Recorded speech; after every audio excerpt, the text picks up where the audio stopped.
And with that colder weather here to stay this week, you might be thinking about a nice warm fire in your fireplace.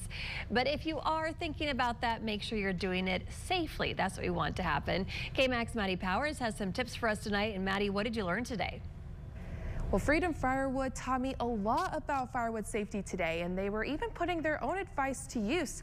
They had some wood burning in a container while we were in the cold wind today. We keep firewood in stock year-round, but when it gets cold, we get busier just like any other business that deals with the cold weather. Freedom Firewood keeps a slew of different kinds of firewood, including mesquite, pecan, and hickory. But some are more popular to burn during the coldest months of the year. Our best seller is probably oak and then pinion's next, because oak burns a lot longer and gives off the most heat. Pinion, a lot of people like it for the smell or to start because it starts easy. But no matter what kind of wood you might be using, burning it safely is very important to Freedom Firewood. Basically, when you're starting a fire, use the split side logs. Make sure they're facing down, 3 to 5 logs, crisscross, and then some kind of either newspaper or some kind of Duraflame. They make different fire starters, and just start small. Don't worry about making a big fire at first. It's going to expand.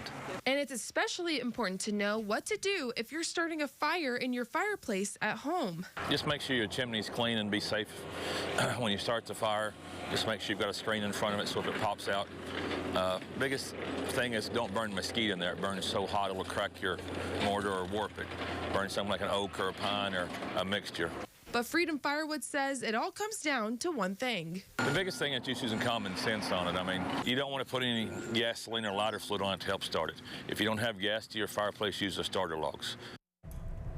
And if you're looking to build a fire anytime during this winter weather we're in right now, it's important to have it in some sort of container, including when burning outside, like a metal barrel.